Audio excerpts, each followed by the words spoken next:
ఆఖరి రోజులలో చేయూతగా నిలిచావే వాలంటరీ సేవగా.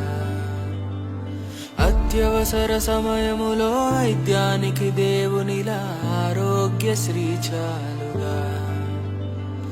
మాలో ఒకడివిగా మేమే లోకముగా నాయకుడికి అర్థం నువ్వే కదా.